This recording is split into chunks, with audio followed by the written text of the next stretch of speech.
My daughter's it's like 20 days, 25 days old. And it's our first. Yeah.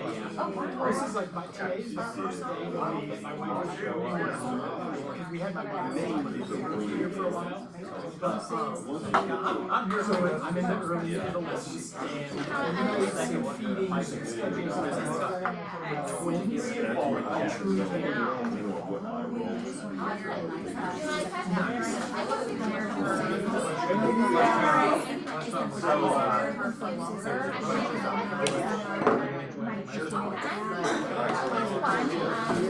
Hello.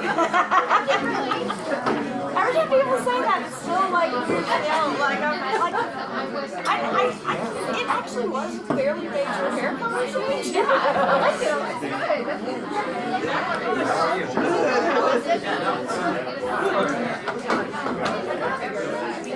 Oh, it was good. Yeah. Good. Still feeling Oh,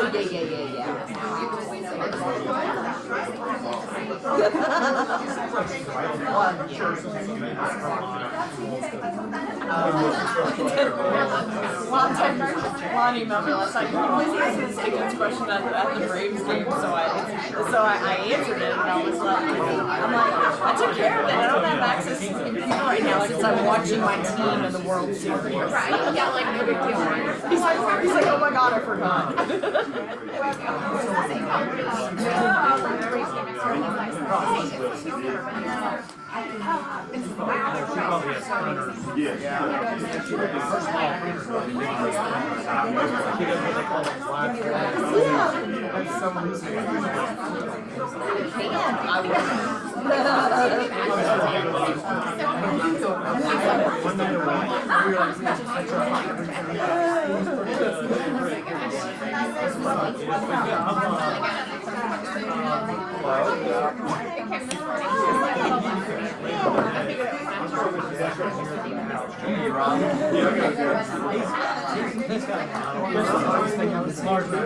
How you doing, Tyler?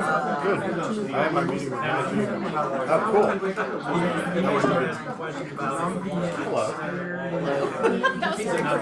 How are you?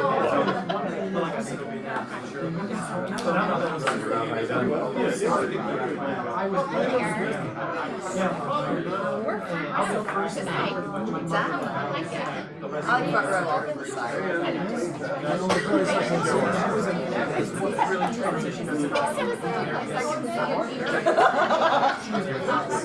We're just glad you're paying attention. Exactly. I'm just glad I've gotten here considering it was from country and highway 9 or shut down one There's a fatality accident.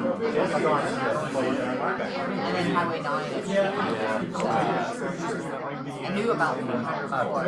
I left at like 8 o'clock. And I got here at 9:15.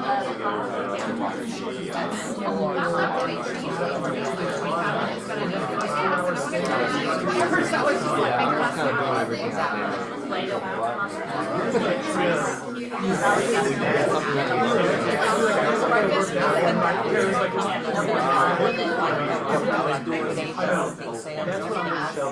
I texted Suzanne on my team. He goes, if I'm a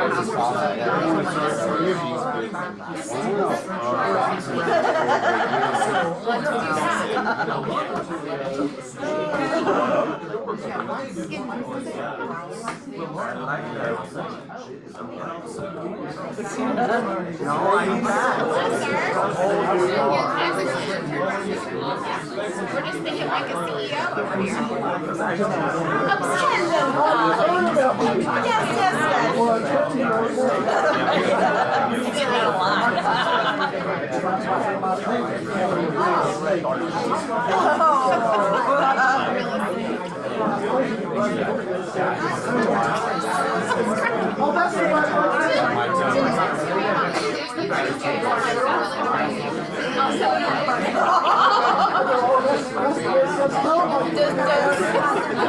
Does air flight included?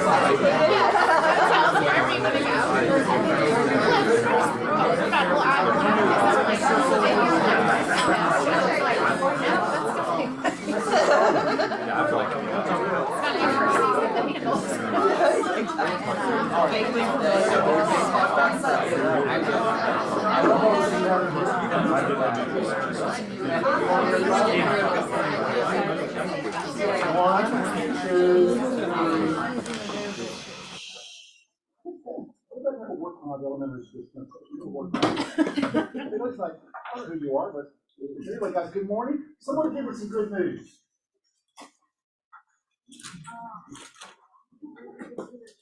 I'm sorry, say it out loud, I can hear. I don't want to come across like I'm showing off, but my son was in the newspaper. Yeah, that's great. Wow, was top tennis player for Georgia Tech and top in the academic stand-up. He was honored by the ACC, you know, ACC is the top. Yeah. Yeah, that's All Jordan. the SEC people are like, Sort of good.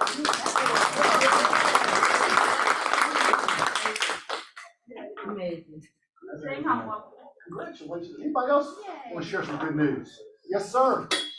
Yeah, I was on the radio last Wednesday and I raised $2,500 for HBCU, Clark Atlanta University, on their jazz station. Wow.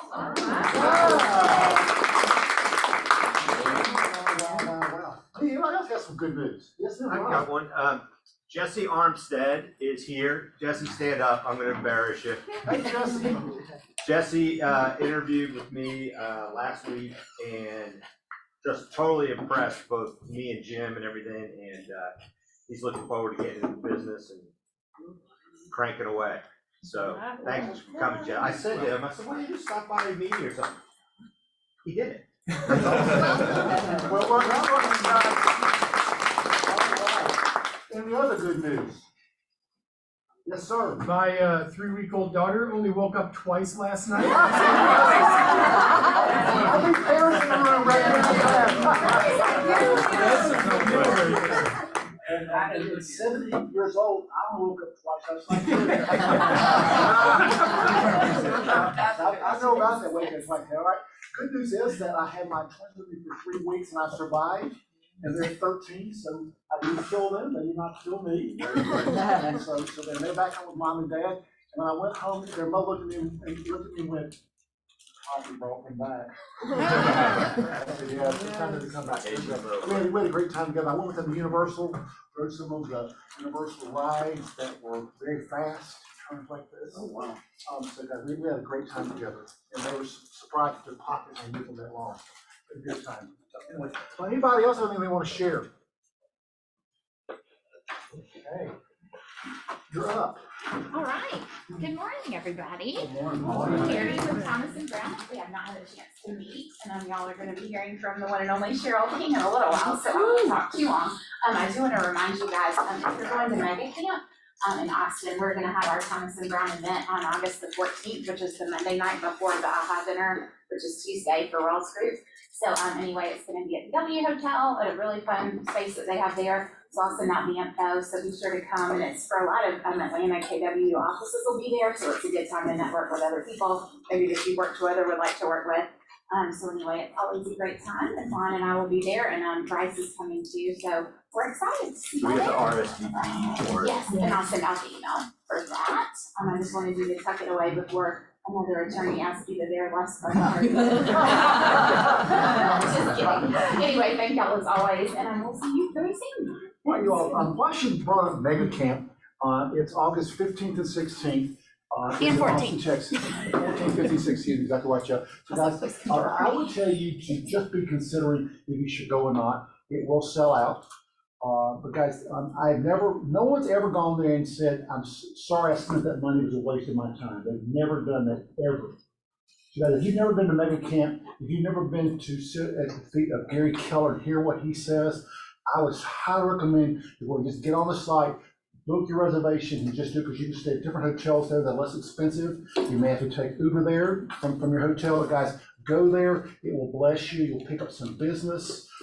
And hearing what Gary Keller says, plus the people who bring on the stage that are doing a ton of business each It is worth your time to invest in yourself to go do that. So we'll hear more about that, and we will do our best to let you go and have plenty of stuff to eat. Because Thomas and Brown Park, there'll be plenty of food That's and other beverages. Yes. Is that correct? So guys, Yeah. please put that on your calendar and Top think shelf about only. it. Come see me if you have questions. Come see me if you have questions. Okay. Are you all supporting? That was that, come on up. It's us. I think everything else is fine. I think it's us today. Yep, your turn, come on up then. But we can go with you guys. We can. Yeah. That's okay, that's your case, your time to. Good morning, everybody. I'm Danielle Delaney with Silverton Mortgage. This is Reed Clark. We're your two loan officers in the office. Good to see you guys. Just want to give you an update on interest rates. So for conventional loans, $600,000 purchase with 20% down, 780 credit score, we're looking at 6.875 with no points, 6.49 with 1 point. And for FHA, $500,000 purchase, 3.5% down, 680 credit score, we're looking at 6.75 with no points, and 6.125 with 1 point. It's a very interesting conversation with clients right now. Like, I've got a client I'm doing a loan for, he's moving to St. Simons, and this is the 4th loan I've done for him, and he said, should we pay points? Should we buy the rate down? And how do you answer that question right now? And it's like, okay, I'm gonna give you info, and you're gonna have to just make this call, because I don't know. If you believe that interest rates are gonna come down later this year, like the experts say, then you shouldn't pay points. You should wait for the opportunity to refinance. If you're more skeptical and you think that rates may even go up, then maybe you do pay a point or so.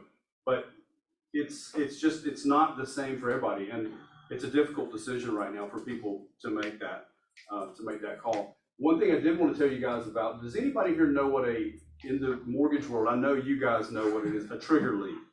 Y'all know what a trigger lead is? It is a nefarious, evil thing that is out there. So when Danielle or I or any mortgage company pulls credit, let's say we pull it on Rob Pritz. And of course, it's gonna be stellar credit and all those sorts of things. But guess what the credit bureaus do? There are other mortgage companies that have a contract with the credit bureau, and they say, hey, sell us the information, the name and the phone number of whoever has their credit pulled by a mortgage company. Can you believe that? So Rob's info, whatever was in his credit report, name and phone number wise, gets sold to all these bottom feeder mortgage companies. And he starts getting phone calls. Now, what we do is we take the phone number out before we pull credit. But if last year somebody pulled his credit, or year before, and they had his phone number in there, then the credit company has a phone number, and he's gonna start getting calls. Have y'all ever heard your clients complain about this? Yes. Okay, so I've got one, and I asked him yesterday, because I remembered him calling me. He was real cool about it after I told him what it was. And I said, hey Justin, how's everything going? How many phone calls and texts did you tell me you got from solicitors after we pull your credit? He said probably 300 to 400 over the past couple months. And you can advise your clients to opt out, like there's a website where they can opt out, and that'll. They just have to do it 30 days ahead of time. Yeah. Usually the horse is out of the I barn think by it the time takes it 5 happens. business days. But, that's That's great what if it that's says the on the case. The good thing is there's legislation afoot right now to ban that. So I am super hoping, if I can find a link for you guys to maybe send your support for that bill, I will. Because that's, I've had somebody call me and go, hey, did somebody from your office just call me? And I'm going, no, we just got your file like 30 minutes ago. And he says, okay, I had somebody, they said, they mentioned Silverton, because they know that we pulled their credit. I mean, it's a mess.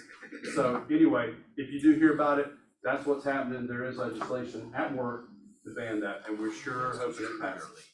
Yeah, and another reminder is that we have a whole department of people that research the market to make sure that our pricing is just as good or better than all of our competitors out there. And we also will match if someone comes in with something lower. So we very rarely will lose a deal over pricing. Not too much, that's for sure. Yeah. Thank you, guys. Any questions? Thank you, guys. Cool, appreciate y'all very much.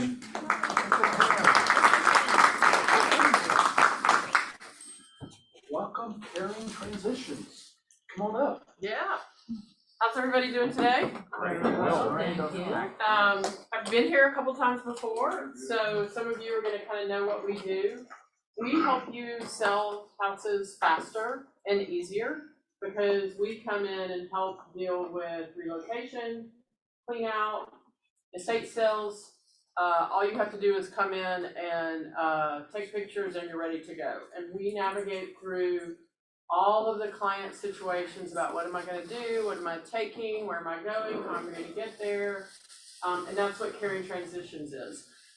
You're gonna see, if you see our logos and our stuff, that we focus on senior transitions, okay? Here's what I would tell you, is every time, I've done about 720 projects over the last 3.5 years, every time I'm with a senior, their adult kids are involved. Okay, so I am managing multiple stakeholders in these kind of transitions, which is great for you because all of a sudden you get, a senior touch point, multiple child touch point, in order for you to grow your business. So bring me in, I'll help you get out of the, what are you gonna do with this? Let me take this to donation because our team does it all. I've done like some training sessions where we show pictures and we give you information as to feel comfortable about how we're going to come in and help. We also, I put on your stuff, so there's all kinds of goodies in the thing. It's just a little snack bag. And it's because all of our customers are different. Some are salty, some are sweet, some are crunchy. So that's just for you guys to have a little happy. We also, for some of you have heard me, I got into this business out of 35 years in corporate America due to my parents having Alzheimer's and my dad had vascular dementia. So one of the sister companies we have also opened is a company called All's Done, which basically is like junking, moving, delivery. It's just, we're just out there getting it done for you. So I am here to help put your clients at ease. I am here to wrap my arms around them and be a one-stop shop to get everything done. What that does for you is it helps you go out and sell more clients, okay? Because you don't want to get your time tied up in all the little things that happen. So you hand it over to me. I communicate a lot with you and with the clients, but it just helps you go out and sell more and close more business. So we're happy to be your sponsor today and every week, and just call me if I can help navigate any client situations or houses. Again, we move, we pack, we unpack, we hang pictures, we make beds, we clean out everything in the house. One of my teams has taken about 800 pounds of shredding to be actually shred while we watch it this morning, because that's part of one of the things that happens in a house. So, and I know you all have houses where the house is not showing well because all the stuff is there. And we help deal with this stuff. That's it, thank you. And, y'all have a great I'm sorry? The price by what? The hour or the what? So when I go into a home, I tell the client, I ask the client what their goals are, what are they trying to do, and I walk every part of the house, opening cabinets, and I'm looking for the work to be done. Like we pull everything out, we sell everything that is sellable, we trash everything that is broken or is not sellable. When we do our online estate sales, we market to 3 groups. So 7,000 local followers, 540,000 national followers, and then we use social media to target collectors based on what we have found in the house. So the pricing is really, what's the work to be done? And you might think about like a hotel, how a hotel is furnished, and some homes are furnished like a hotel, very minimalistic, and then there's boarding situations. So there's a whole continuum, right? And that, whether we're moving and packing, and we're packing, 4 curios of crystal, or where it looks like a hotel and we're in and out like that, and that's how our fees are structured, just based on the work we've done. Everybody works for me. We work 8 days a week. Like I said, we've done about 700 projects in the last 3.5 years, and we're here to help. Yeah. If they're not ready to sell the house for 4 years, but they know they need to get this stuff done for their family, do you do it if there's not a home sale right included in it? Absolutely. So I create an executable timeline for you guys, day by day by day. And so sometimes people can't sign on with you to sell their house because they don't know what to do with all the stuff. So we create a plan that helps get that done. And then they can, you know, and what, if you tell me, hey, they haven't signed with me, all I'm gonna do is talk you up during that consult with them, which is free. Because I need you to get your contract signed so that you have a good situation, right?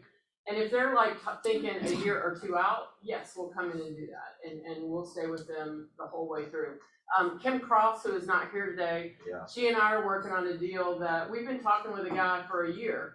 And we finally, she secured an investor. We're moving them to a building that's under construction down near Lenox. And, you know, her thing was, well, you need to do a trash bag a day. Well, he hadn't. And so now he's signed with me because we're now ready down to the close, and we're ready to move date. And I mean, you know, we will crunch a ton in about a 2.5 week time period to get him moved and then ready for closing, you know, 2 weeks afterwards. So, but we create, every situation's custom. I want every customer to think they're we're their only customer. Because that helps you stand out because you brought a great resource in to help them with what they're trying to deal with. Have you ever met a pig pen you couldn't get done? Uh, Like, there's a story behind every piece of thing, every magazine, every piece of paper, and they can't let it go. Yeah, and so that's a great example of how they're gonna suck up your time. Yeah. And when I go on a consult, they start that as well. And so my goal is show them how we can get things done. And then say, great, write me Post-it notes on the story behind this, and the team will use that to resell it to it locally, nationally. So it gives them a little bit of a job, but yes, we haven't met a situation we can't deal with. The one thing that kind of scares some agents is I've had a few clients that didn't do anything and they got down to like, 2 weeks before closing, and they're basically saying, I can't get it done, I'm gonna back out of the closing. Well, that's your commission and all your time in that sale. And so I'll go in and I'm like, okay, let's talk, let me figure out what the work is it executable? I will not sign up for anything that is not executable. And the agents in those situations said, just tell me you'll do it, just tell me you do it. I'm like, let me have a plan, and when I've got the plan, when I got all the stuff figured out, yes, we will do it. So we've seen some crazy stuff. Question. Do you have any geographic restrictions? So we are a national franchise. We have about 280 owners nationally.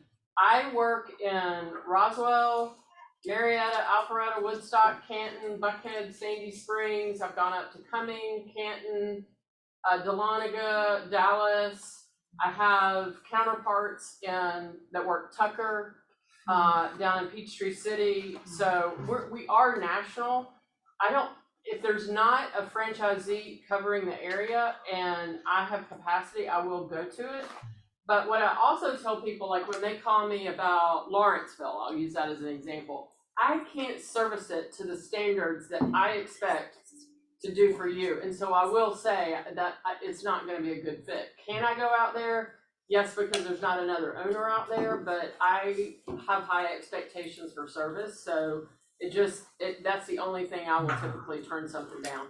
The other thing we'll do, like we've done recently some stuff in Adairsville, and we moved the stuff to Roswell to sell it because I didn't think buyers would go up there.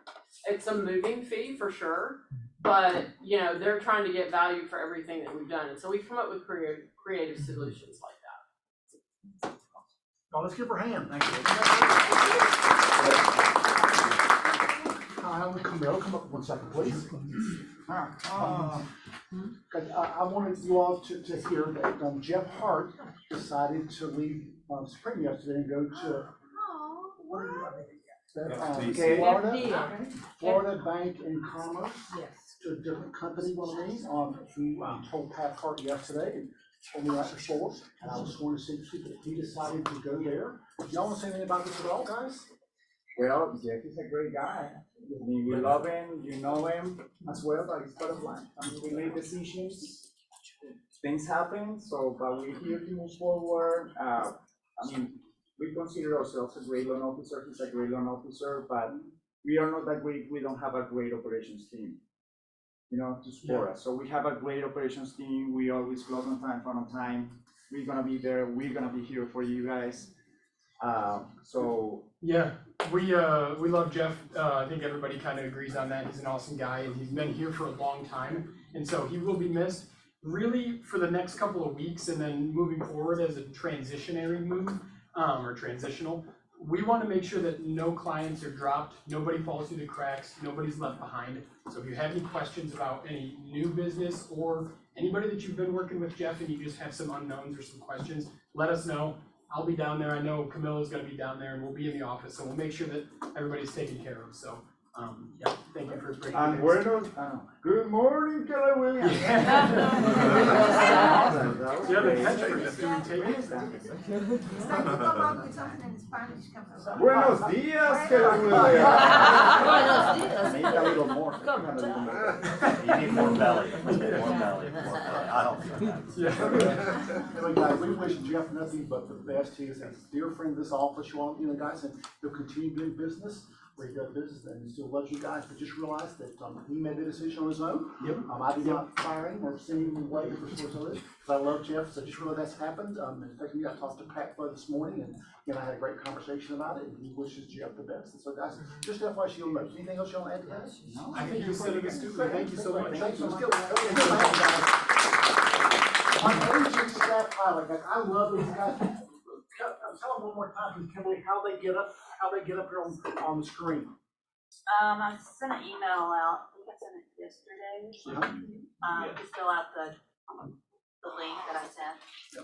So please, just fill out, because guys, we love to highlight you and let everybody know that, you know, what you've done before and sort of anything about you want us to know. So let's see who it is. I don't know who it is. So today, it is Matt Judy. Is that Matt Judy for sure? Yeah.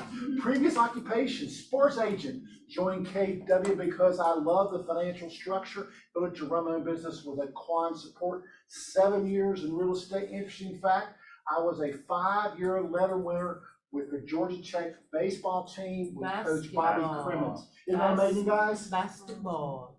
Exactly right, Sean. Did I say the wrong thing? Basketball. Yes. It's my old eyes. Anyway, basketball. Anyway, guys, great guy. We love having him be a part of it. He was also on the Roswell City Council for a while. Great. He's a commercial guy, and we love having Matt here in this office. And next is Joanna Smith. Where are you, Joanna? There's Joanna Smith. Joanna Smith. All right, let's go. Joanna Smith. Her previous occupation, technical recruiter and human resource for 15 years. Joined KW because I knew a few of the awesome agents and they were in this office, and because of the training and culture and the amazing team leader. 3 years in real estate, that's gonna be funny, guys. Interesting facts, I have been a certified fitness coach for 35 years. I've also attended over 15 Bruce Springsteen concerts since 1983. Who doesn't know who Bruce Springsteen is? Good. All right. Joanna, we love having you here, girl. I like you a bunch. Thank you. All right, WSA, you guys. What's your S? What? What's the Are question? you mind the US Navy? They always. Joe, you said, who is that? I said, is he a rapper? All right, you all guys, WSA is something we're going to talk more and more about. Become a shareholder. You can become a shareholder and actually get money from Noble. Provide your buyer with the best selection of insurance cover, sourced from 15 top-rated insurance companies, cater to your clients' needs. Guys, use this, guys. You don't have to be an investor in order to use them. Is anybody using them right now? All right, Kristen, tell them about it. I'm still enjoying the check they gave me this year. When you do go under contract with any of your buyers and you send them a little link and it's kind of a soft intro to Noble USA, it says, hey, I just introduce you to Nina, and the guy there will reach out and say, we've got your address, we're gonna run you some quotes, and every time they've come back very competitive with pricing. So I've tried it on my coastal properties in South Carolina and here, and they are great pricing. So if you buy into them when it's time to do that, then as people are renewing is where they make the money back, and so then a year out from now, you'll get a nice little check for having bought in. You don't get it if you're not part of one of their investors, you can still use the program. But But yeah, all my folks have said that the price is We want to give you guys the best out there to make sure your buyers get the insurance that they need. So guys, please use Noble USA and see one of us if you have any questions about that on the link. and they're amazing. Thank you. Y4C2Ts, belief system. So I'm gonna pick on today. Nick Schiafala, which one is your favorite of the Y4C2Ts today? Integrity. Oh, talk about that one. Why is that one a big one for you? I have dealt with Keller Williams agents from coast to coast, and to on almost 100%, there's integrity. And dealing with other brokers, not so much. I love it when it says, just do the right thing, guys. Do you ever tell your children that, guys, just do the right thing? Come on, just do the right thing, guys. And once you lose your integrity, is it difficult to get it back? Impossible. Very difficult, guys. So please just do the right thing. I love integrity. It probably is my favorite one up there for all time. Power Hour every Wednesday, 9 to 10. Rob, you want to talk about that?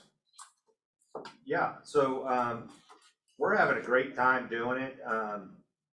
Last week, we went over a buyer consult script, and everyone had to kind of bark it out on their own. And it's great to practice with others. And it's actually the hardest place to practice, because we all know what you're saying next. But here's the beauty. Having a system of how to speak to people, and even when you mess up, they don't know you messed up. But the more you practice, the better you get. And we're in a skills-based market now, so I would highly, highly, highly suggest that you guys come. If you are not capped yet, which is 7% of our office, you probably should be here, because you'll learn scripts and you'll be able to put it to practice and grow your business. So guys, you need to be here, even if you are capped, because you'll learn a skill that you need desperately in this skill-based market. 411 and GPS, learn to use these tools. A lot of you are going, what in the world is 411 and GPS? Set your real estate goals, Wednesday, with Arthur and John. You want to talk about it, Arthurine? I would be delighted to talk about this. This is my jam, y'all. So the first time I walked, you know, KW has systems in mind, right? We got lots of systems in mind. So this is one of them. So the first time I walked into a GPS or 411 class, I left with my head almost exploding, not understanding a word of it. So this is the second half. Forget about what happened the first 6 months of the year. Come out, learn why you have a GPS, right? So if I were going to Michigan and I put in my GPS and I'm headed on 75 south, I would get somewhere, but I would not get to Michigan. I have to go to 75 north. I find that a lot of people are just waking up and doing the business without a plan. So the GPS is a one-pager that tells you what your goals are, what those priorities are to get to that goal, and then what are the 5 strategies you're gonna use, right? The 411 is 4 weeks, 1 month, 1 year, that helps you hit your numbers. So the 411 is gonna be your action plan. I'm also gonna go into, and that's why I changed it to a workshop, because you can't do the GPS or the 411 without understanding what your why is, and then without understanding what your goals are, your someday goal, your 5-year goal, your 3-year goal, and your 1-year goal. So we're gonna touch on that tomorrow, and we're gonna feed you too. So please come on out. Let this room be so full, because we're gonna move it from downstairs to upstairs so you can spread out and really work. So I'm expecting to see all of you, yes, Nina, you. So, Yeah, I know. Let's go, y'all. well, I don't, my room was not being full, because guys, if she said beautifully, if you're going to Saginaw, Michigan, and you're just like, I'm gonna get in the car and start driving, that's what a lot of y'all are doing right now. You have no plan to grow your business, and you wonder, why am I not having enough closings right now, guys? So we will leave it. Sherry, where's Sherry this week? Sherry, what was the statistic you told me yesterday about how many agents have not done 5 deals? So we were on a Keller Williams international call yesterday, and just within the Keller Williams organization, and you know how wonderful Keller Williams is, so I can't even imagine what other brokerages stats are. But 94% of Keller Williams agents have not had at least 4 transactions. 95% of Keller Williams agents, number one in Atlanta by far, have not closed 4 deals this year. Guys, everyone should be running through our training right now. Yeah, and you know what I saw too, I don't know if it was on the international call, that this year, since January, 60,000 agents have left now. 60,000. In the last year, you said? Since January. Since January, 60,000. And I don't wanna see any one of you guys leave because you don't have a plan in place. Okay, we have all the support in this office. You guys think about what that means, people leaving, that means there's more for us, so. And that's all the ones that joined. He went there, not me. I mean, and listen, I always say, if I don't have a 411, I'm calling 911, because this should be an emergency. And the authority knows it, I'm going tomorrow. Guys, show up. Free CE, understanding how your cell can rest on the foundation of a home. They're gonna come and they're gonna do that on Thursday, June the 29th, from 10 until 1 in this training room. Come and join them, great class. Understanding the structure. Mega agent can, guys, please do some research today. Look at this, see if you can financially afford to do this, guys. It'll be a great investment in you. Please just go on there. All you have to do is put in Keller Williams Mega Camp 2023. It'll take you to the site and you can see for yourself what it costs to go there and go back. Right, I bought my plane ticket yesterday. I think it was $325, I think, to fly to Austin. So, guys, now that's not sitting in first class. It's sitting in a nice row towards the back of the plane, but anyway. Who's going? Who's going? Guys, this room should Let's be see full it. of people going. We should have 40 people in each office at this camp. So guys, please take a look at it and go. All right, Rob.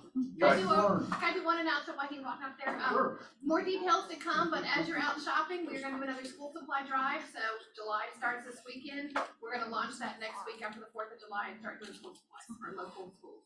And before I forget it, thank you, 4th of July. We will not have a team meeting next Tuesday. So grab But some we will extra be pencils. open on Monday of July 3rd, and I'm running the office that day. So we're gonna have water balloon fights, and all kinds of Happy hour. Yeah. All right, I'm not gonna take a lot of time because lessons learned, you got Cheryl here and Sherry were gonna help us out. 2 things. 1, if you are not attending the trainings that we have available here, shame on you. Okay, I've been in this business really since I got out of college, right, between real estate, loans, and everything else. So I went to a class yesterday because I'm hearing it more and more and more, and I'm getting your phone calls, right? So buyers are having a tough time finding a house, right? And how many of your buyers have said, well, you know what, we're just gonna buy some land and we're gonna build something? Oh, yes. Right? Right? The pitfalls that are in front of you that you have no idea about. Like I used to do construction loans and everything, so I have a little bit of knowledge. I am not an expert, okay? There are so many pitfalls. So yesterday we had an unbelievable class. So I'm gonna give you one thing we learned yesterday. So Arthurine, you're selling Jack's house and it's on a big piece of property, maybe an acre, right? Maybe 2 acres, but not in a subdivision. And he gives you the survey, right? Which is rare that they actually have the survey, but we used to do surveys on all deals back in the day. That survey, if you give it to the potential buyer and they feel like, oh, great, I got a copy of the survey, that survey is only available to the person that paid for it. And once that transfers, that is not a valid survey, okay? So how many times I've done it, hey, we got the survey, and we're like, oh, we're good to go. And I said, oh, we're good, we got the survey. Well, guess what? So we all live right near here in Indian Hills, you know that big pipe that went all the way through Indian Hills. So they purchased, the county purchased pieces of land from all of these houses. It could, is Clark in here? Clark was using the story yesterday. They bought a tiny piece of the corner of his property, gave him $350, right? But if he had a survey before, it doesn't reflect that. So do not rely on past information. And one last thing. So, does everyone know who Jim Rome is? I'm a sports guy, but Jim Rome. Absolutely. So, I follow all these motivational people and everything. Helps keep me motivated. The problem is rarely the problem. 99% of the harm is caused in your head by you and your thoughts. 1% of the harm is caused by reality. Most of the time, the problem isn't the problem. The problem is how you're thinking about the problem. Yes. So I'm going to put Sherry on the spot and myself on the spot. We get so many phone calls. Like, you'll call Sherry and mom doesn't give you the answer you want. And then you call Rob and I don't give you the answer you want. And then you call Pop. Yep. So literally, we've heard the phone, like I just talked to someone and I walk in and Sherry's like, I just talked to them. And then all of a sudden, you hear Jim coming in, he's like, well, what? So here's the deal. We want to help you and we're not knuckleheads, okay? And if we don't know, we are the first to say, you know what, I have no idea. I'm gonna call Lon or I'm gonna call somebody to find out, but we're not gonna leave you hanging, okay? But don't shoot the messenger sometimes. And actually, most of the problems that you have, half the time could have been solved in the very beginning by having a good script and understanding how to talk to people and not be afraid, okay? You have to be bold in this business, and bold, I mean, carrying transitions. I just moved my mom last week from her condo just over here, right, into a tiny little place. I had to be bold a lot, like, no, you can't do that. And, you know, especially with older people, you know, your parents and everything wind up becoming teenagers, right? And you have to be bold and have these conversations. So know that everyone around here wants to help you, and whatever we can do, we will absolutely help you. But mindset is huge in this whole business. Yes. Great, thank you, Rob. Thank you, Rob. Cheryl and Sherry, come on up. Guys, this is two of our secret weapons that I call on fairly often. Because when you call and ask me a contract question, I walk into Sherry's office and go, Amanda just called me, what's the answer? And she would typically say, well, it's this, and by the way, I talked to Amanda 10 minutes ago, why is she calling you? I go, I don't answer that question. So here we go, but they know the answers. So I asked them to come today and go through some things, and they see some pitfalls. I'm sure you see a few of them, Cheryl. And to sort of bring you guys up to what you should not be doing. I'm going to turn it over to you. Awesome, thank you, and thank you, Ms. Cheryl. You are very, very welcome. We may want to turn off the front light just to see the. Let's see. There we go. I think I can grab it now. Yeah. Guys, introduce yourself so people that don't know you. So if we haven't met before, I am Cheryl King. I am one of the attorneys with Thomas and Brown. The majority of what I do is the instruction for the firm, so I'm a little bit of everywhere. And I participate with the Georgia Forms Committee. I sit on the brokerage agreement and the residential and the other subcommittees for GAR. Sherry and I, along with Lynn LaCroix, have a little triumvirate email that we have where we solve all of the ills of the world. I help brokers and I help agents, and you guys have amazing support here. You definitely should go to her before you come to me. That way she's involved. And we have lots and lots of email conversations. Yes, we do. Yes. So what they asked me to do is put together some of the closing issues that we're seeing. And I tried to kind of put them together in a few little chunks for you. And the first one really is not filling in the blank. It is missing some of the vital things that we need in our contracts. I do see contracts with no legal description. A contract without a legal description is a suggestion. So if anyone wants to get out of it, they definitely are going to be able to get out of it. It is hard enough for us to get these deals executed. We don't want someone to have a free pass to walk away from one of these things. You can get, in terms of the legal descriptions, we can get stuff going back fairly easily for the last 30 years. It's possible to get the stuff before that. And when I teach the classes, I ask what our best legal description is for a contract. What is our best legal description? The deed. It is not the tax records. It is a deed or a survey, to your point, particularly if the property has been assembled or broken apart. So there's been some changes. But absolutely, positively getting the actual deed. That also means the seller's never promising to give more than they got. So the other things that I see on the contracts that are missing is some of the blanks. We try very, very hard to eliminate blanks in your forms because we know that they get missed.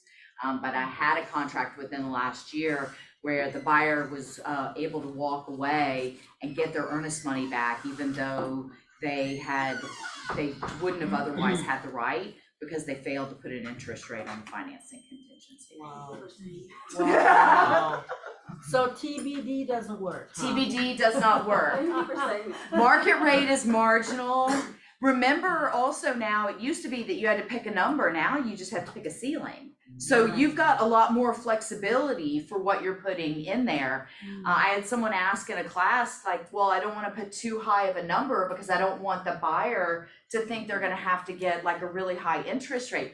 Dude, if they think your financing form chooses their rate, they have not had enough conversations with these guys. That's really the answer at the end of the day.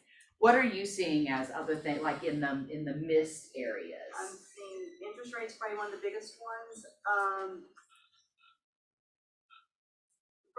The other day, the closing cost, seller paid closing cost was blank. Yeah. If that is blank, is that automatically zero or is that invalidated contract? It's not a necessary term. Okay. But so you would have to presume that it would be zero at that point. Okay. The other, and I feel like I've been beating this dead horse for like 3 years now, is leaving the disclosure of HOA fees blank on the CAD.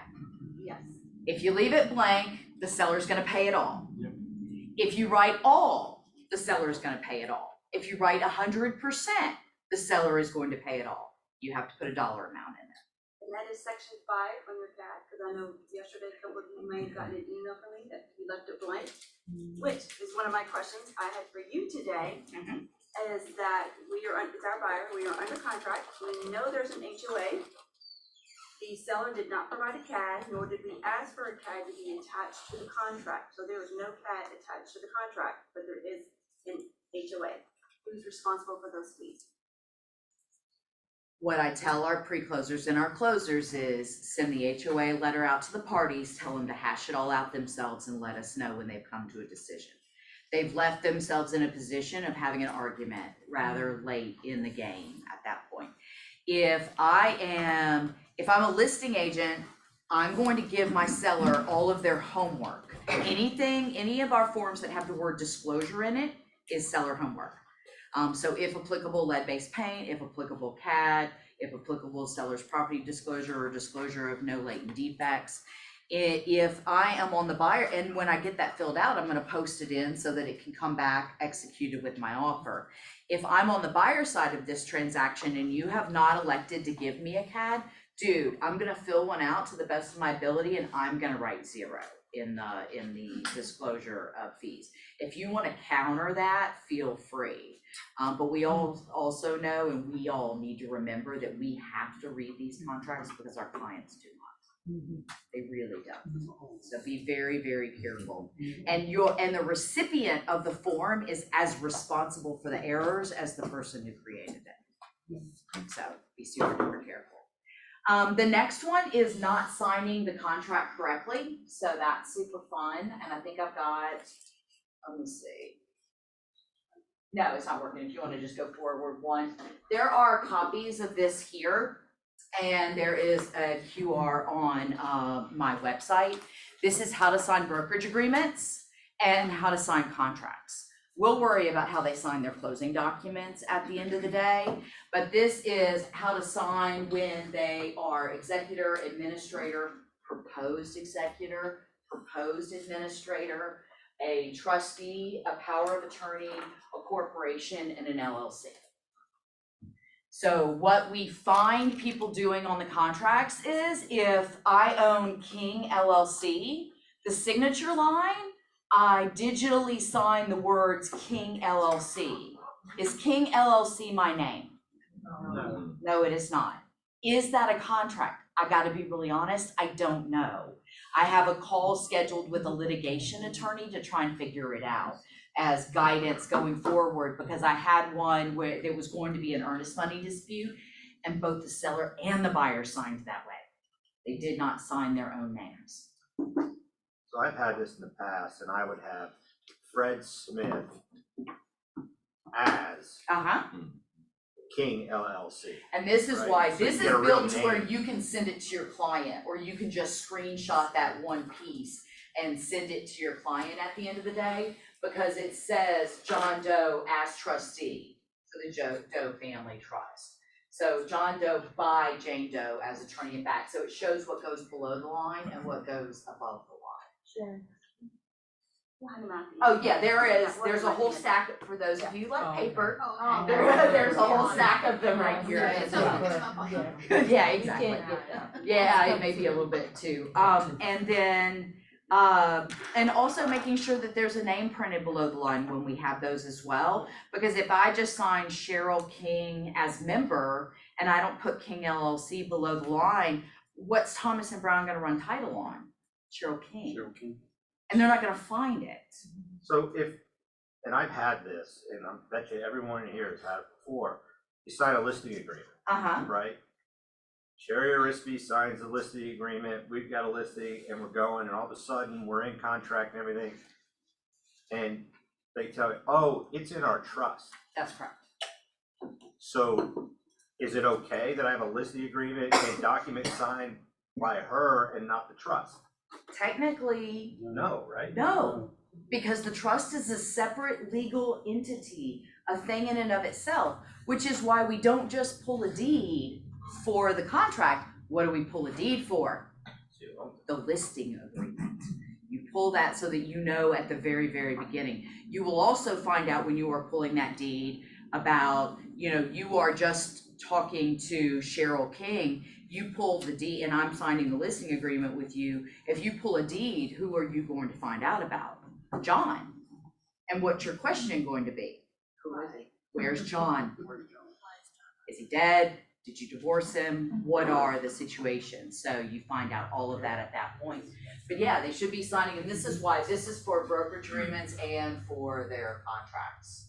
So, but remember that putting the name below the line that we're gonna need is super duper helpful for us, because it used to be that page one had who our buyer was and who our seller was. Remember, they're not there anymore. We needed that space on page one. And I really feel like it was a mistake, but it is what it is. So we can go forward with another one. The next one is risking your client's earnest money. So really it is just taking a couple of deep breaths and taking a good look at all of this and making sure, I don't know what people's system is for like tracking and tasking things, but I have had people send out a TNR one day too late, right? They've sent over an amendment to address concerns one day too late. What's one day too late with an amendment to address concerns? That'd be an as-is contract. What if they signed it by mistake? What do you mean? So, Yeah, you talking about the seller couldn't count either? yeah. Right, and then. Ignorance is bliss. So that's As long good. as both sides are equally ignorant. So, I just had that last week with someone, I'm like, they signed it, just, well, I and the- wasn't sure. And the other thing is, we use all of this tech, we need to make sure that things are actually going out. So I had one where I was dealing with the listing agent, and she like looked before she went to bed like that night to see, and there was no amendment to address concerns that had come over. And so she called the buyer's agent the next day. She's like, just want to make sure your buyer's all good. And she's like, oh, no, I sent it. And the listing agent said, I swear I didn't get it. Send me a copy of it. Maybe you sent it to the wrong Maureen, right? Like maybe you just legitimately sent it to the wrong person. She was using whatever DocSet program she was using, and it just never went out. But what are you concerned about when you're sending out the amendment to address concerns on the very last day of due diligence? What would be the other thing you're having to like kind of look out for? Getting it back and signed, and whether you have to terminate. So be super duper careful with the timelines, and then knowing who's supposed to act, what is their deadline for acting, what happens if the person doesn't act, because our forms have different fallouts for when things do or do not happen. Sometimes the contract automatically terminates. Sometimes someone has a right to terminate. Sometimes someone loses a right to terminate when you get to the end of those deadlines. And I ask in the classes, which of our forms have automatic terminations of our contract?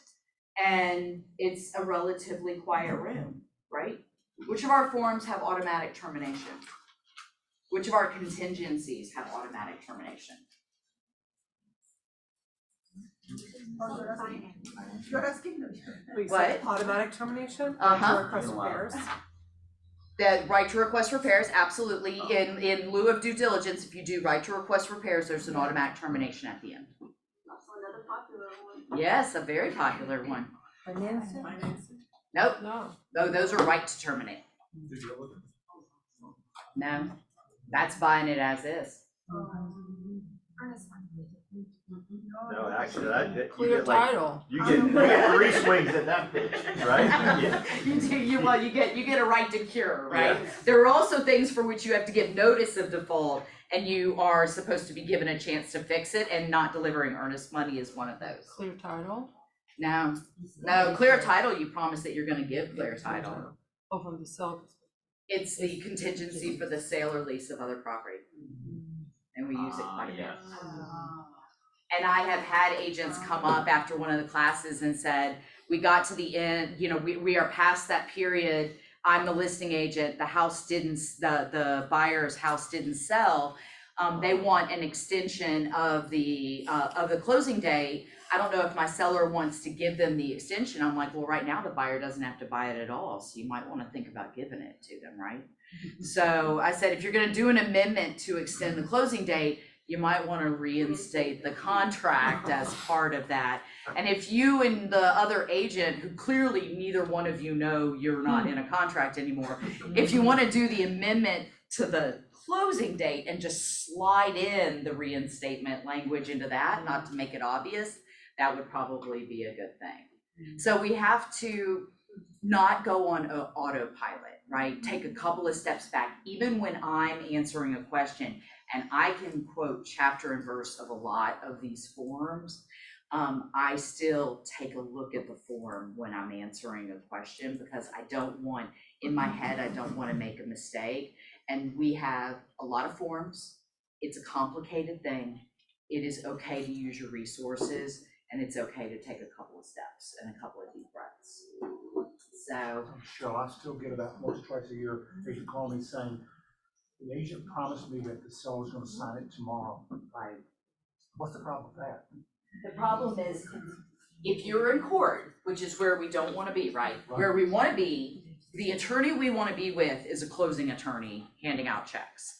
So, but if you're in court, the judge is never going to go beyond the 4 corners of that document in what your agreement was. It's called the statute of frauds. We got it from England. It's been around for a really long time. So they're not going to go, nothing that you texted to each other, no verbal conversations you had with one another. You can definitely, I think there are a lot of really valuable times when people should pick up the freaking phone and talk to one another in order to resolve an issue. when it's too complicated to do and it's starting to look snarky via text message. But you paper over it afterward with the actual agreement. I hate it when someone says, but Jimmy was a Keller Williams agent.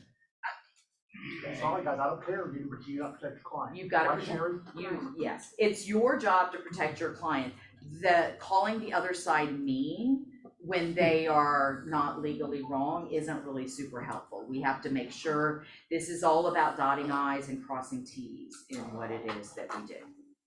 So risking clients' earnest money. Yeah. I get this call. And also giving people an out that you didn't want to give and losing a deal, right? Sherry gets this call and Jim gets this call all the time.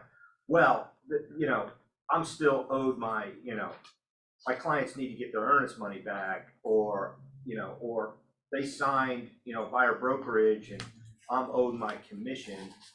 Can you, just for the general audience, just let them know when you hear, well, I'm owed my commission on a deal that didn't close or closed with another agent, you had a BPA?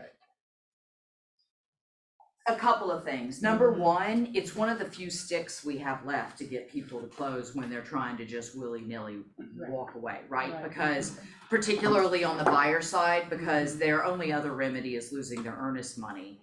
And I will also say, in terms of collecting earnest money, keeping people in a transaction, when I ask people how much earnest money should you have in a deal, people will try and give a percentage. No, the amount of earnest money you should have in a deal is the amount that will keep a buyer in. So if I am buying a $100,000 property and you think $1,000, like a $100,000, so I'm only gonna give like $1,000 or $1,500 in earnest money, if you think that's gonna bother me walking away from it, so, someone with finances who's buying that size property versus a first-time home buyer for which they really, they scrimped and they saved and they put some stuff away for that. But in terms of threats of commission, number one, we've got an obligation not to hold up a transaction and to allow something to close. I don't know what your opinion of it is in terms of suits for commission. What I normally tell people is that There's only one opinion. What? My opinion. Yeah, well, and what I will tell people, when I'm talking to a buyer or a seller who's trying to walk away from a deal, I will tell them both brokers have the right to pursue you. Because you're the nice little agent and the broker's the big bad guy that they don't know, right? But I can also tell you that it's gonna have to be financially worth it at the end of the day, and most of those transactions, most of them are not. Explain that, please. Oh, no, let me explain it. Because if you have any questions about that, don't call me. Call Paige Morgan. She's happy to explain to you what happened with suit commission one time, won't she? She'll explain to you how it cost us more than twice the amount of what the commission was, because they turn around and sued all of us. Yeah. And so guys, when you get up on your high horse and want to do that, come see me first, I'll help you understand. Now, I don't mind sending, or Cheryl sending a tough letter saying we're going to come after you for the commission. We will do that. But when it comes to suing it, you better bring your checkbook. Am I telling you the truth? Absolutely, and it is your emotional energy and your time and all of the new business that you're not doing while you're focusing on the thing you already lost. I am someone who got sued on law school graduation morning by a vindictive person who left me holding the bag for rent. She made sure I got served on graduation morning so that I would see it before I went to the ceremony. Then she canceled the lawsuit at 4:54 on a Friday so that I would have to fly to Richmond and defend myself in court. And you know what I did? I let it go. I still follow her on Facebook to see. Is the word star? I'm still an interested party. But what I didn't do is continue the fight, right? But if you're in that situation, please call me. Yeah. That's what you call me, because I'm the one who will talk you through it. I want to support you. I want to send a letter out saying, we're going to come after you for the commission, guys. I don't mind doing that, because sometimes that letter helps out. Or I'll get Cheryl to send a letter because it's on her letterhead. They got to call me because I want to keep you guys from going into something you don't know what the results will be. And a lawsuit is the wild, wild west. It very much is. very much is. And I don't call that stalking, I call that keep your friends close and your enemies closer. Is what I call Yeah. that. I call it waiting for karma to come back around. I like that. I'm sorry? I have a question. Yes. So, this happened to me last year, because, you know, when you have a property and then you list it, and then another agent comes and says, I want to submit a cash offer, right? So it has to come with the cash exhibit, and then, you know, there's money and all that. But they submitted, when I asked for the proof of funds, they submitted a letter from this Peachtree Capital. Yeah. And So they- hard, is that hard money or is that institution, hard money, okay. It was kind of hard money. For Yeah. me, I mean, I was my first experience, so I didn't know if that was considered the real proof of funds. So is it So valid? that is one of the reasons that it's no longer called the cash exhibit, right? What's it called now? The no financing contingency exhibit.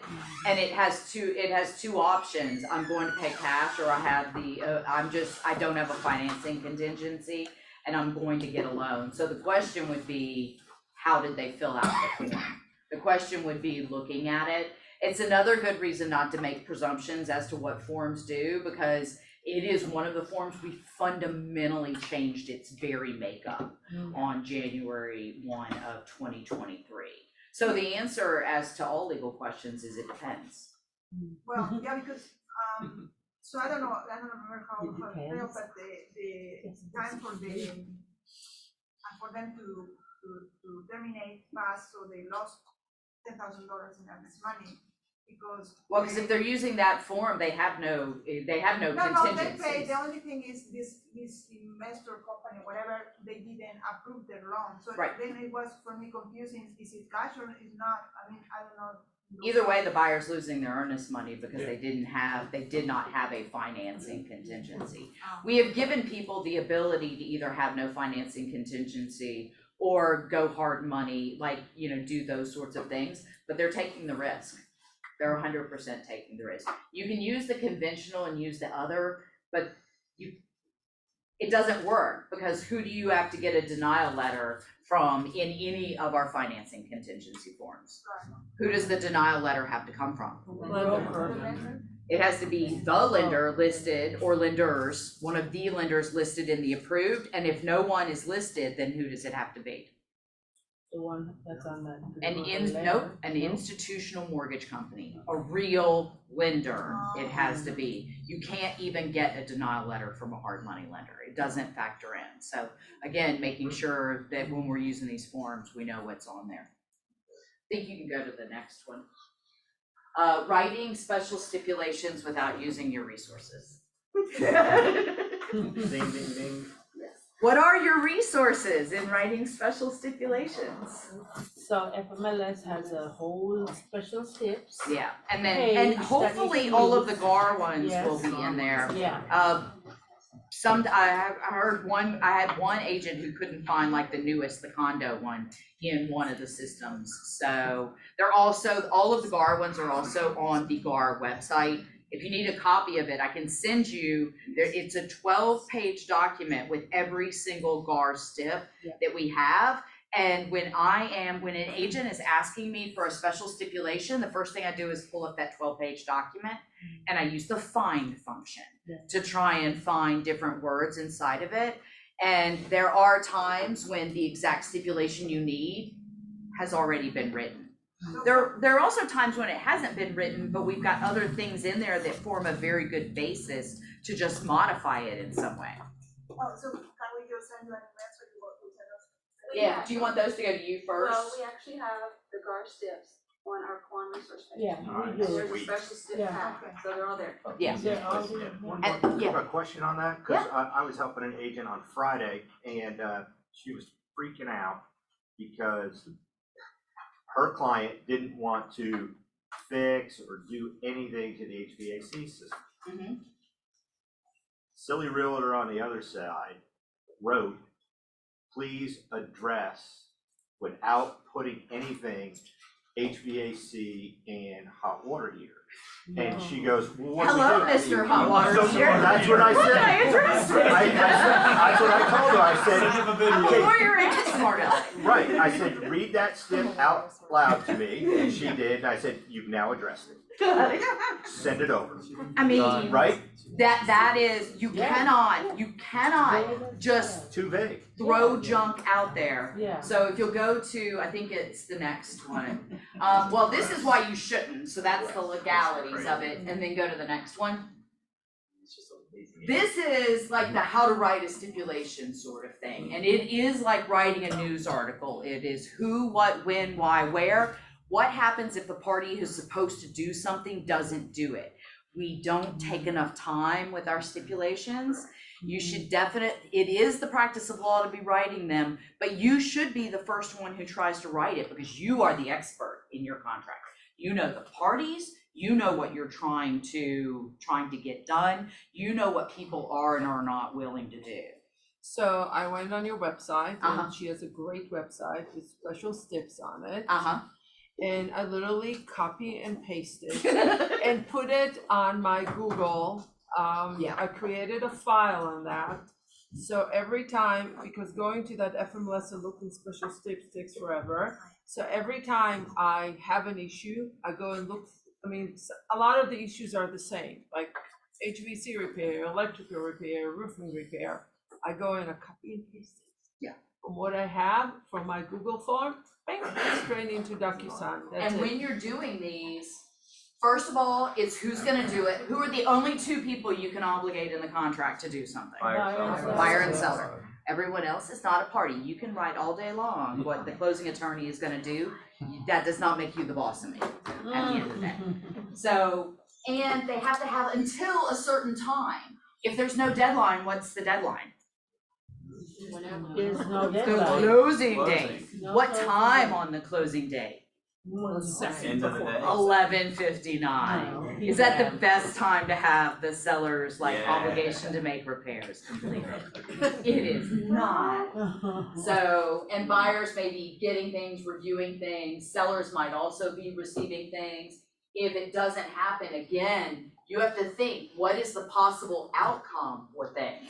Can the buyer terminate? Can the seller terminate? Do one of them lose the right to terminate? Does it automatically terminate? And then if there's something that they're supposed to do, because those are your contingencies, if there's something that they're supposed to do, what happens if the deadline for repairs is the closing date and the seller doesn't make a repair? Or let's say they made all of the repairs, but the stupid mover scarred a wall on the way out. What are your buyer's options sitting at the closing table? What can they do unilaterally? The only thing they can do unilaterally is refuse to close. Is that super helpful for your buyer? No, that is not helpful at all for your buyer. So what you would want is if it doesn't get repaired, the seller would have the right to extend, maybe attach a financial penalty to that, maybe a little bit of motivation. And that would be something you'd put in the amendment to address concerns. You don't go nasty on the offer, but thinking about what's going to happen, because what's on my website also says, basically, if you don't deliver it in the condition that was required by the contract, so that includes the mover messing it up, again, buyer has the right to extend up to 10 days, seller pays X penalty. Guess what else seller pays? Rate lock extension if this delay then causes the buyer to lose their interest rate. Do not ever reference an inspection report paragraph.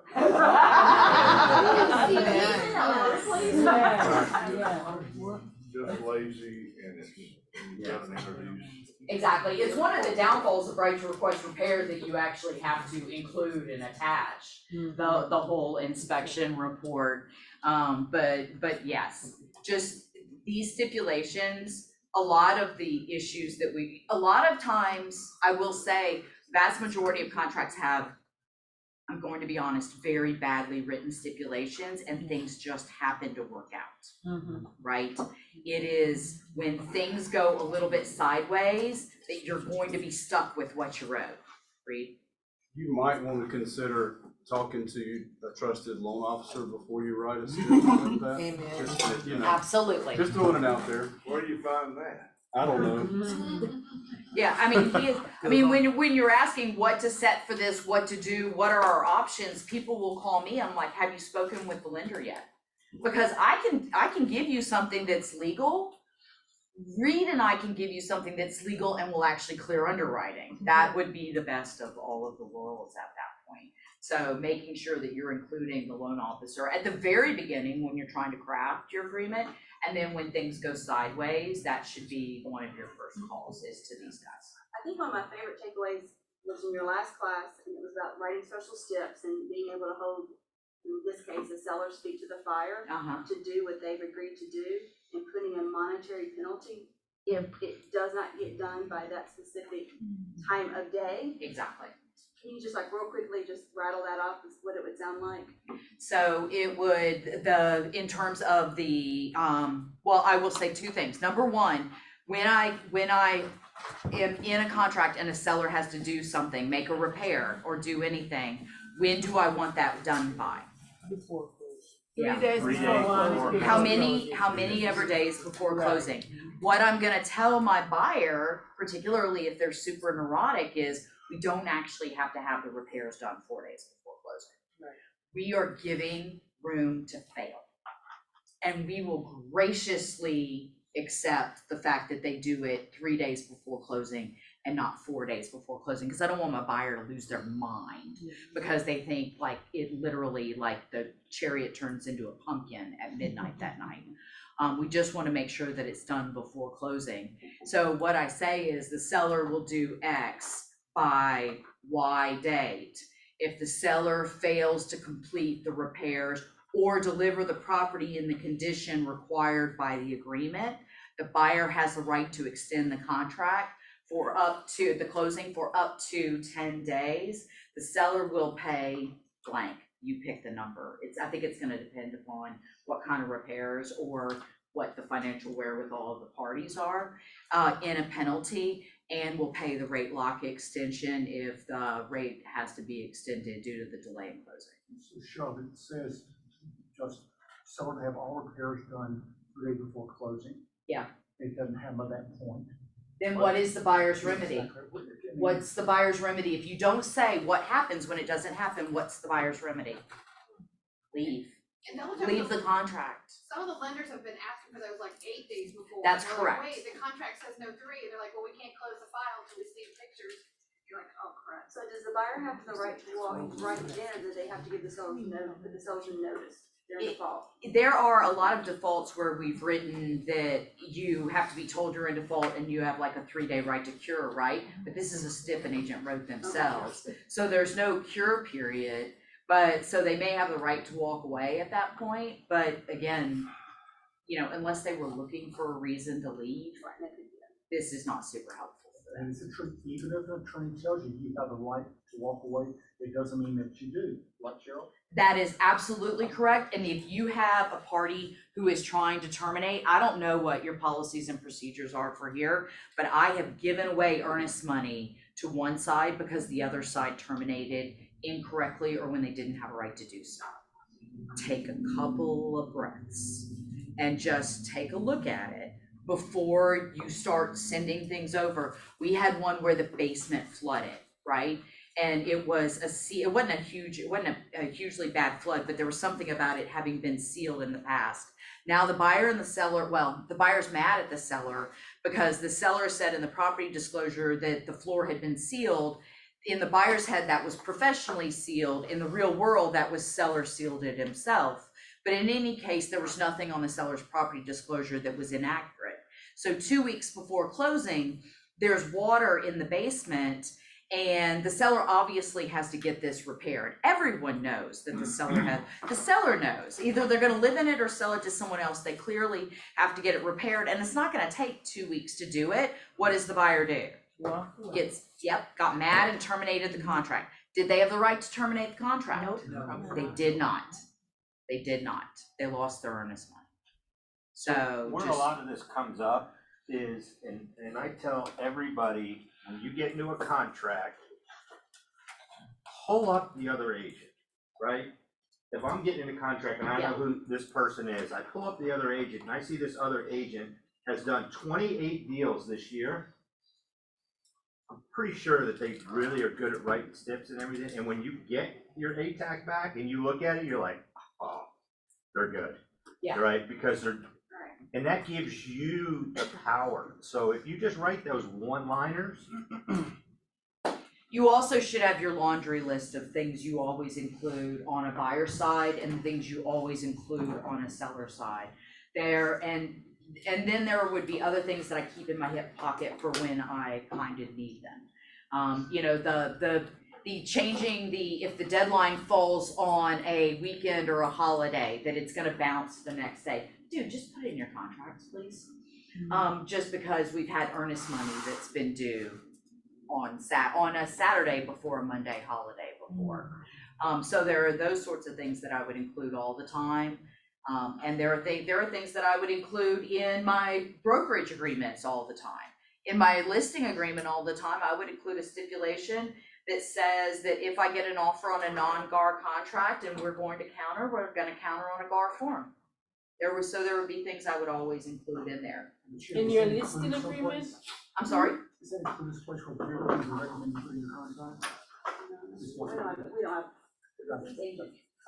I think we need to remember always that it needs to be a win-win situation. And a lot of times we have buyers, we represent buyers, they just have their ego is up here, like, oh, I'm gonna show the seller. Or vice versa, the seller is like, I'm not doing anything. Remember, it's a win-win, and we need to stay as calm as possible in order for the deal to work, because the buyer wants to buy, and the seller wants to sell. So our job a lot of times. Help them be their best selves. Be their therapist, be there, and a lot of times, I can tell you, the day before, you become a therapist. It's like, okay, let's do therapy on the agent. The exits are nice too. So, any other questions, any other comments? Can you explain the changes that were made to the 510 and 511? Which one, sorry? The attorney holding earnest money. About the deadlines when they have to give you the earnest money when it's due. Oh yeah, I think we extended it to like 5 business days now. From the notice from the time you get the contract, not from the binding date. From the time we get everything. Okay. And we had changed it to when we get everything a couple of years ago, because people, like, we had to sign the F511 by a certain date, but they wouldn't give us the F511. It's really hard to sign a document that you don't even have. But we changed it to 5 just to give attorneys more time. What we didn't want to have happen is a couple of things. Number one, that the attorney just doesn't do it and all of a sudden your earnest money gets thrown into chaos. The other is, and we have this conversation here, we don't have to have it with you guys a lot because you all are gracious enough to hold earnest money. But we don't like to, as attorneys, we don't like to sign the F511 before we actually have the money either. It's not a big joy for us to have to track and follow up with earnest money. No one has ever offered to pay us a single dollar for also playing around with the earnest money. But yeah, so, yes. What is your website where we can find your stipulations? Smartsteps.com. We've got that on our client resource page too, Lisa. Yeah. It's all Yeah. on there, guys. I'm in the middle of a redo of it right now, but yeah, it's up there right now. What I want to do is put together, what I would really love to do is put something together that walks a person through, like how to write a stipulation, like some sort of an algorithm, but I'm still playing around with that. So would you please remind everybody that if you have a lead-based paint exhibit, that it has to be signed prior to your contract going binding? Yeah, the binding agreement date is your very last deadline. If you are on the listing side of a property that potentially has lead, what do you have to do? Provided this one. Post it up, like get it completed. The funny thing is, I asked Well, that. actually, you actually time you take the listing agreement signed, you're getting that lead-based paint exhibit executed by the seller at the exact same time.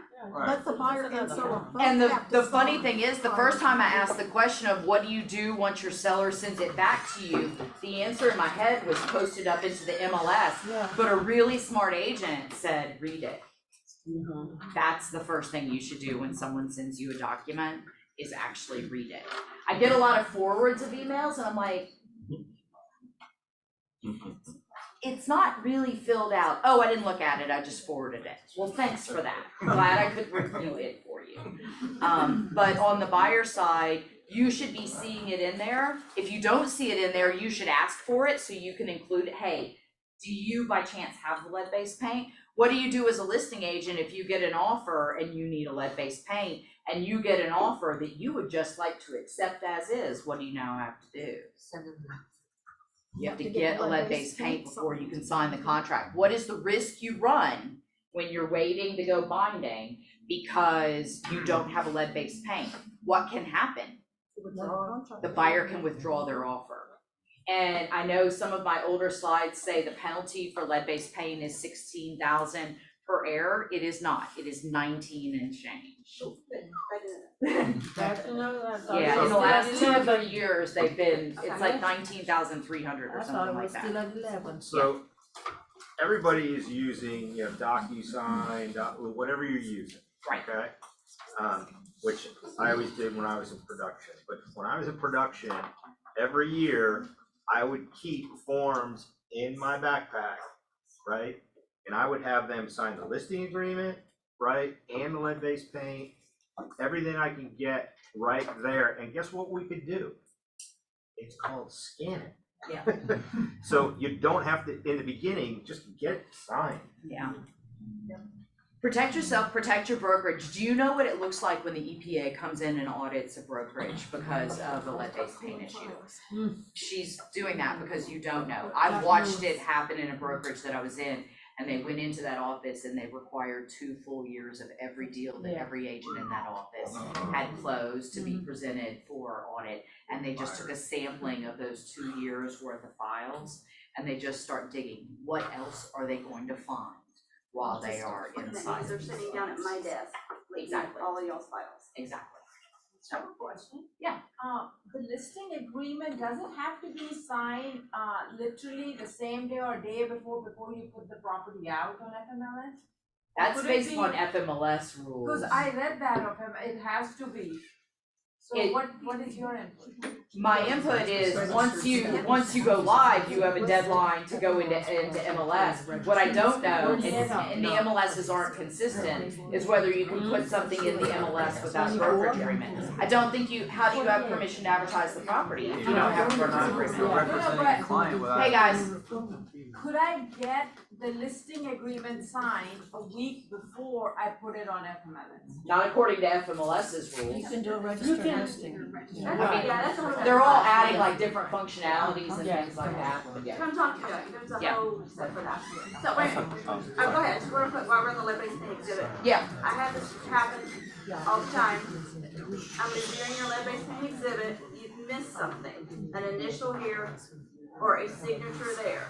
And it's usually the buyer's missed initialing D, which is mandatory for a buyer to initial that, or the list agent forgets to initial F. Yeah.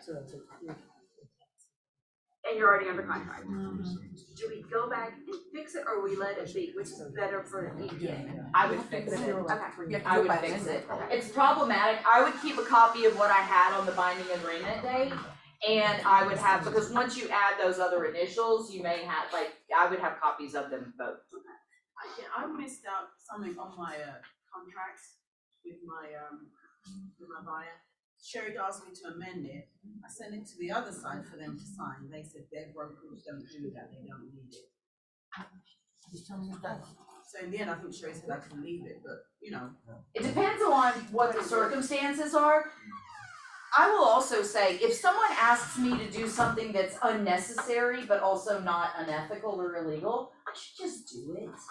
I'm gonna spend more time telling you no and having a conversation with you Now, if you're asking me to do something that I can't do because it's legally wrong, that's a whole other topic.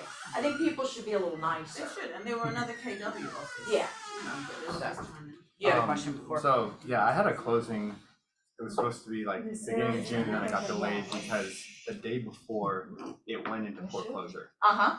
And so then day of, obviously, we're there signing papers, and all of a sudden I was like, hey, just so you know, it's foreclosure, we have to wait for a payout, wait 72 hours from the attorney, whatever. Whose fault is that it got missed up into that point, and what can I do to prevent that in the future? So typically, it's going to get caught at the point where we're trying to request a payoff. Because but I will tell you, on the servicing side and not the people in this room, you're stuck.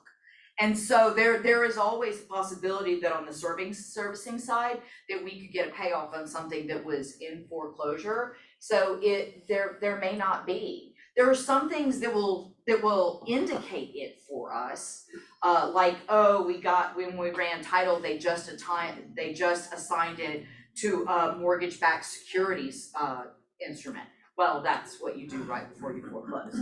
So there are some things that will kind of indicate it, but there are some things that will not. At the end of the day, who's the one person who really should know what the status of the seller's mortgage is? The seller, and then the listing agent should know that it's pre-foreclosure. Only if the seller tells them. If you get anything that's an indication, if the hairs on the back of your neck start standing up, you have a conversation with Sherry. I can pull Georgia Public Notices, I don't know if y'all have got it. We can pull Pacer and look at bankruptcy and see if things we normally wouldn't check for indicate some problem. If you have a bad feeling, trust your gut. If there is one little bad thing that's happening, usually these things come in bundles. So if they're talking about a credit card that they haven't paid, that they're worried that there may be a lien out there for that, that's the start of a larger, let's dig around a little bit. We can get a lot of information online. Okay, Cheryl, so the past 2 or 3 years, all the cities have agreed contracts, no contingencies. No contingencies. I was talking to a litigator last week, and he was telling me he is very busy defending agents that wrote those type of contracts. That's correct. No, not to do anything. Tell me where you stand on that. What we saw is a lot of buyers who did no contingencies, and they called us to find out how to get out of their contract. Yes. They do not understand. They do think it is someone else's fault. There was, I don't think it was this brokerage, I think it was another brokerage. There was one where a seller felt like they were misrepresented by their agent. They were not. They got a $100,000 offer, they went under contract. About 4 weeks later, they got a $135,000 backup offer. So what did the seller want to do? Cancel the first contract, right? Listing agent tells them he can't. The seller goes online about this agent, says some really horribly nasty, very physically personal, very racially charged things about this agent online, and also says online, if you ever use her, you better make sure you actually read what you're signing. Slander.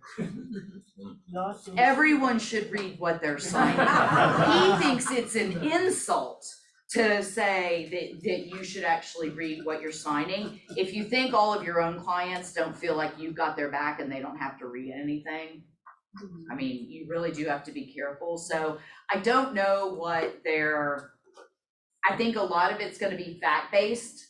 I think if I had a buyer who wanted to waive all contingencies, I'd probably have done some sort of a hold harmless. I mean, but if I were a buyer's agent, I might not be the best buyer's agent ever. I would definitely be the most protective one ever. But I would I've advised you to do radon. I've advised you to do this. I've advised you to do a home inspection. I've advised you to do that. I'm gonna give you some links on there to some really good websites so you can check out stuff if you need it. And you're gonna sign this basically an acknowledgement and hold harmless, really. Because if we don't, buyers even now with a due diligence period and getting home inspections, they're still not doing enough due diligence. They're not doing surveys. They're not checking for radon. Then no one ever checks for lead on properties that probably have lead in them.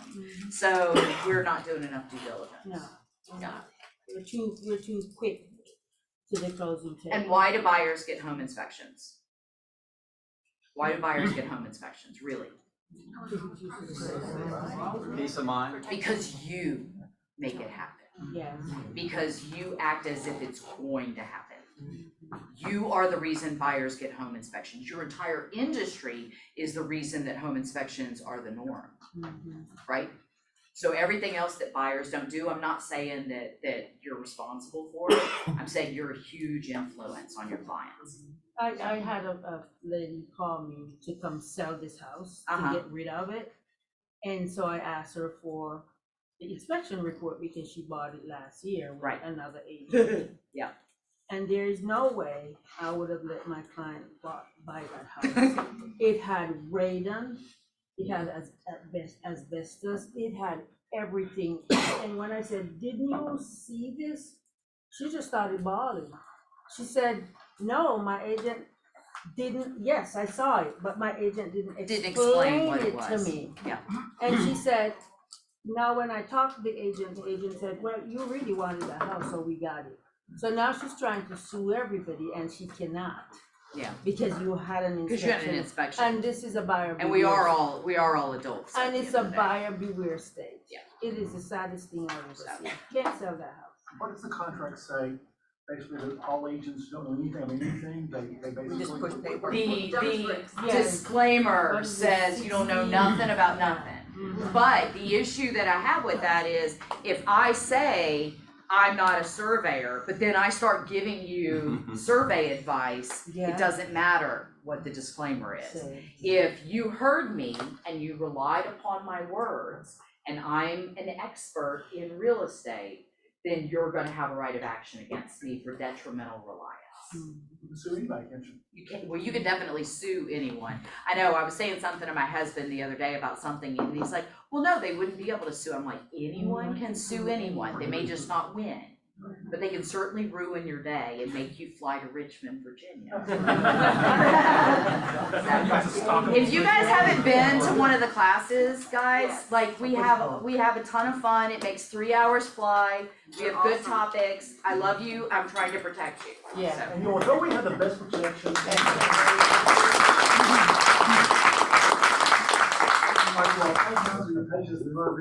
Thank you, Shel, for coming this morning. You are very welcome. We're glad to have you. Our secret weapon, guys. Have a great day. I'm gonna be leaving in the next few minutes.